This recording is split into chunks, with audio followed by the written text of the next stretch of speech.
Et maintenant, quelques mots de Philippe Conrad, président de l'Institut Iliade, directeur de la Nouvelle Revue d'Histoire. Il présente également l'émission Passé-Présent chaque mardi soir sur la chaîne d'information alternative TV Liberté.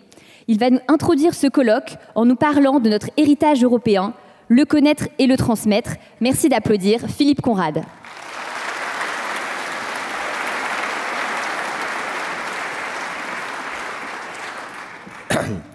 Mesdames et messieurs, chers amis, après avoir évoqué l'an dernier la question de la menace que l'immigration de masse fait peser sur notre Europe, nous abordons aujourd'hui un autre danger, clairement perçu par nombre de nos compatriotes, celui d'un collapsus, d'une rupture de la transmission civilisationnelle engagée certes depuis plusieurs décennies, mais dont les conséquences mortifères apparaissent aujourd'hui de plus en plus clairement. L'intitulé de notre colloque, « Transmettre ou disparaître », rend parfaitement compte de l'urgence dans laquelle nous sommes d'éveiller les prises de conscience nécessaires et d'imaginer les parades à une dérive porteuse de conséquences fatales. Il est aisé d'établir l'état des lieux. La société marchande contemporaine, dont l'hégémonie s'est progressivement imposée au cours des dernières décennies, a détruit de fait les valeurs traditionnelles garantes de la continuité de notre civilisation.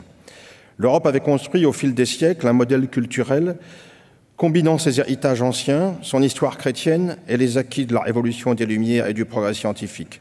Tout cela a été remis en cause à la faveur de l'effacement politique qui a accompagné notre sombre XXe siècle, marqué par la guerre de 30 ans suicidaire qui s'est déroulée de 14 à 45 et par l'américanisation de ces modes de vie qui s'est imposée à partir des années 60 du siècle dernier. Accompagnant ce processus, le phénomène 68A, dont les nostalgies révolutionnaires frisaient le ridicule tant elles apparaissaient anachroniques, n'en a pas moins entraîné, au nom d'un libertarisme frénétique résumé dans l'interdiction d'interdire, la remise en cause de la plupart des fondamentaux de nos sociétés, avec au final le résultat calamiteux que nous constatons aujourd'hui. Il a fallu, pour en arriver là, la déconstruction qu'évoquera tout à l'heure François Bousquet, la remise en cause générale des valeurs morales traditionnelles de responsabilité, d'effort, de patriotisme, d'héroïsme ou de dépassement de soi au service d'un idéal en fonction d'un sens donné à la vie, au-delà de l'individu narcissique devenu la figure dominante d'aujourd'hui. On a constaté également, à la faveur des illusions entretenues par un égalitarisme synonyme de nivellement par le bas, un inquiétant recul des savoirs allant de pair avec l'abandon programmé des humanités traditionnelles.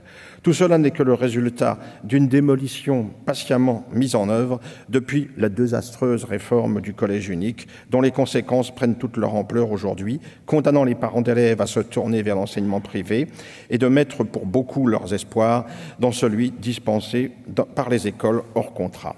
Dans une société de plus en plus déshumanisée par l'hégémonie de la technique et le culte exclusif de l'argent et du profit, nous constatons le triomphe de l'immédiat, de l'instantané, du futile ou du dérisoire, auquel se rattache compulsivement l'homo festivus du regretté Philippe Muret.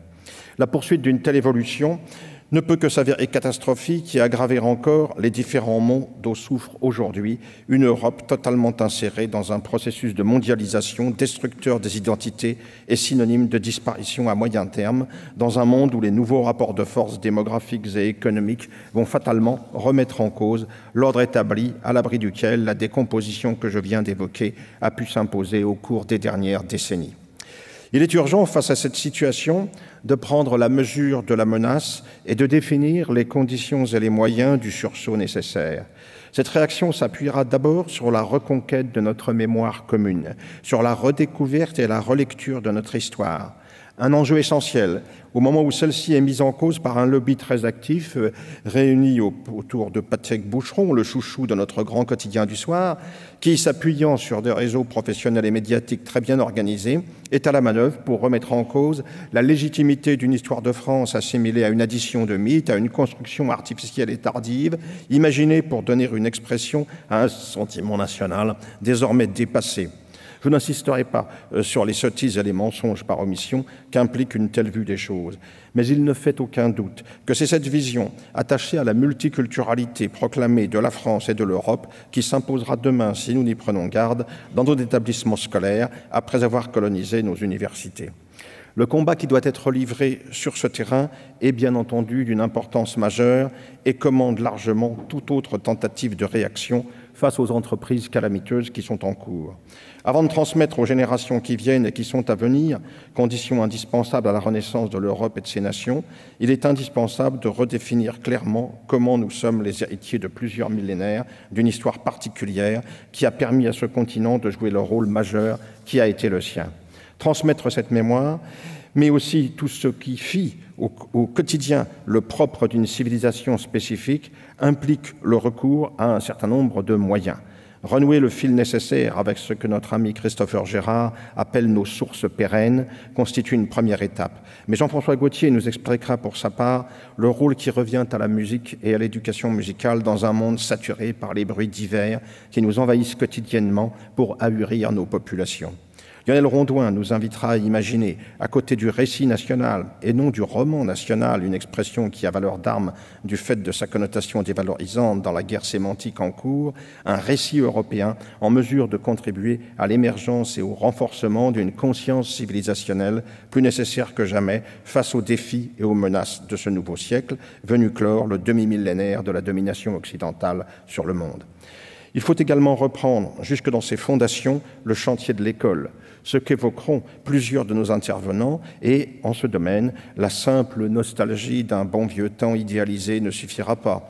Il faut mobiliser les imaginations et les compétences pour inventer de nouveaux modèles, comme sur le fer les jésuites au tournant de l'époque moderne. La famille, dans le contexte chaotique du moment, doit également retrouver un rôle de premier plan, celui de parents soucieux de compenser les insuffisances actuelles d'un système d'enseignement à bout de souffle, incapable de surmonter l'échec global auquel ont conduit des décennies d'erreurs et de confusion. Il faut également miser sur les mouvements de jeunesse inspirés du scoutisme, en mesure de contribuer à la transmission de valeurs morales positives, de préparer nos jeunes à la rude école de la vie et de les protéger des tentations délétères du crétinisme ambiant. La mobilisation nécessaire passe aussi par les supports classiques de la transmission que sont le livre, la revue ou le magazine. Les succès spectaculaires de certains auteurs lanceurs d'alerte nous montrent qu'il s'agit là d'un front toujours important, quelle que soit la place conquise aujourd'hui par les réseaux sociaux. Les radios privées peuvent être bien sûr des vecteurs de résistance, de Radio Courtoisie au Méridien Zéro. Il en va de même des sites de réinformation comme le Salon Beige ou Braise Info, auquel est venu s'ajouter TV Liberté, dont l'existence est d'ores et déjà un atout majeur pour les militants de la reconquête. Ces vecteurs de résistance, ils ont besoin de moyens.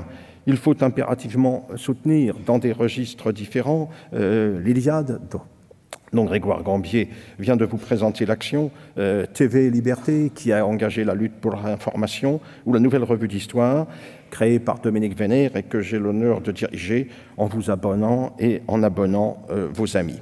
Éclairer sur ces diverses actions, établir entre elles les synergies nécessaires, éclairer les pistes des entreprises à venir, c'est l'objectif du colloque qui nous réunit aujourd'hui. Sa réussite se mesurera à la mobilisation qu'il sera en mesure de susciter, car la tâche est immense. Il s'agit d'abord d'éclairer nos concitoyens pour favoriser la prise de conscience indispensable à tout effort de redressement. Mais la lucidité ne suffira pas. Il y faudra aussi une volonté et une persévérance sans faille. Car nous savons, selon une formule qui nous a toujours été chère, que là où est une volonté, il y a un chemin. Je vous remercie de votre attention.